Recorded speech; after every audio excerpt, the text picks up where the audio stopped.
Hello, welcome to the local artistry show. I'm Evan. I'm here with Leaky Faucet. Thank you for being here. Thanks for having me. Yeah, I think my first question is what got you into playing music? You started playing piano in 1986. Yeah, my parents got me a Casio keyboard for my birthday, so that was my first instrument. And at the time as a teenager, music was really starting to speak to me. I found it to be a real outlet when I wasn't feeling good about something, which was usually some girl rejecting me. Music was always an outlet. Uh, So I began songwriting almost that first day when I got that Casio keyboard and wrote a bunch of songs and recorded them to an old cassette, and that was the beginning of the journey. You had a band in college. Was that a classic rock? Or Yeah, we were doing. I was really fascinated early on with classic rock, and so we did a lot of that stuff, a lot of Led Zeppelin and Jimi Hendrix, and then kind of branching out to some more prog rock, King Crimson, and bands like that. From there, I started to be interested in how this music was constructed, and that first got me into the blues, then later into soul and funk music. how many instruments were you playing throughout this time? Was it all piano or Well, I was actually in college the lead singer okay? for our band. Until I realized that I really wasn't a good singer. We ended up getting a guy in the band that could really wail. He could sing Queensryche and a lot of these really serious vocal bands. I think I was just they needed a singer, and I had the right hair at the time for it, so it worked out. But then, yeah, I gravitated back to piano as my primary instrument. Yeah, so I was interested in your process with making music. How do you go about that? It's interesting. I think it comes from a few different places.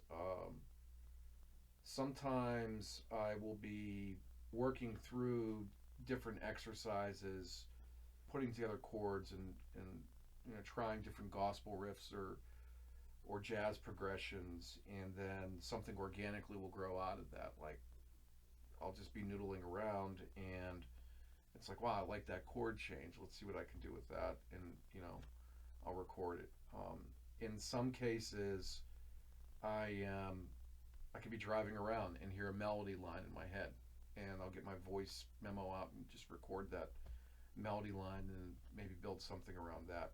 Sometimes lyric ideas come to my head, and again, I pull out the notepad on my phone and write down those lyrics to use later. So it really starts with these kind of bits or pieces that seem cool, and then I build around those. How do you feel when you're in the midst of that and any thoughts or emotions that you'd be open to talking about? Absolutely. It's interesting. I think some different emotions at different times. Sometimes when I write lyrics, it's, for example, I might be watching the news, I might be watching some type of current events or thinking about current events, and some phrases will come to me. A lot of times I find myself just thinking about the nature of things, thinking about the interconnectedness that we all have, that we're basically one species and that we're all interconnected with each other. And that kind of that thinking and thinking through it and thinking, how do we reconcile that with all of the ugliness and challenges that we see in the world today and we see in our lives. And just kind of that philosophical bent will lead me to some lyrics. Some cases, when I'm just working, as I said, like on an exercise to work through some jazz chords or gospel chords or riffs, then I'm usually not thinking about anything at all. It's just, the music starts to flow, and it just, I'm, I'm trying to work something out, and it just comes. And it's almost like there's no emotions there. I'm just really immersed in the sound itself that I'm creating. And then there's the weird cases that, and this has happened several times, where I'll be dreaming about a song. There's a song I'm working on right now that I'm planning on releasing as a single. I wrote it about a year ago, and I literally heard it right before I woke up, and got up, went down to the piano, and literally wrote it in 10 minutes. The words, the music just came right out of that dream state. Damn. Yeah, it's pretty wild. Yeah. This is a pretty simple question, but what do you enjoy the most about being involved in music and having that be a big part of your life? That's a great question. I enjoy most those moments where you've struck some type of stream of gold when you're playing and you know it. It happens when you're playing with others, especially when they're your friends, and you're just in the zone with them, and it's just sounding amazing, and you're just feeling absolute euphoria and bliss. And a similar feeling is when you write something and it's really good, and you're able to put it down and get your idea down, and even if it's a sketch recording of it, you just feel this incredible sense. I do feel this incredible sense of accomplishment, and it's like, wow. And those are those moments where you really transcend the everyday experience. You just feel like you're floating above. You're just really swept up in that moment. It's an amazing feeling, and you know that as a musician. You know exactly what I'm talking about. Mm-hmm. Yeah, so I can tell intention is an important part of making music for you. I wanted to hear you talk about what your current intention is and whether or not it's evolved over time. It's a great question. Yeah, I think that what I started to see emerging in myself was that my true loves kind of fell into two branches. There's that branch that is really represented on the EP I put out last year, Battle Scars, which is that piece that has its roots in the blues and gospel that you see interpreted in artists like, again, you just need to listen to the Rolling Stones' Exile on Main Street, or the Black Crowes' Southern Harmony, or Aretha Franklin live at Fillmore.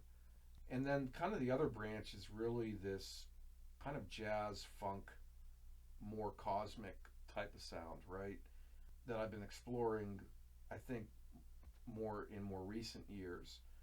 Listening to Miles Davis's experimental stuff, Herbie Hancock, a lot of the great jazz fusion groups from the 70s out there that did all this experimentation that I'm referring to, and really created these albums that were an exploration, a journey, a soundtrack for flying in space, for lack of a better term. Really ambitious, really moving, but also ethereal, and an exploration of the cosmos. So that latter category is what I've been working on more recently, and over the past several years, I have a number of songs I've written in that vein, which, similar to Battle Scars, I think start to coalesce to tell a story. And those are the songs I'm working on right now for this new album I'm working on.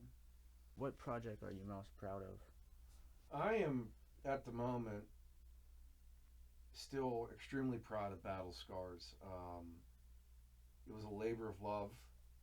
I had these very specific ideas in my head of what I wanted it to sound like, and it took a lot of work to get there. But I am just thrilled and still really almost amazed that the end product really reflected that.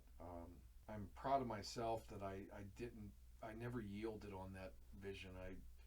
I couldn't let it rest until it was done exactly how I wanted. So I'm very proud of that, and I'm glad too that I've completed that, because now it's really freed me up to start working on new works. Yeah, about that, I wanted to give you the opportunity to talk about any upcoming projects or events. Yeah, so thank you.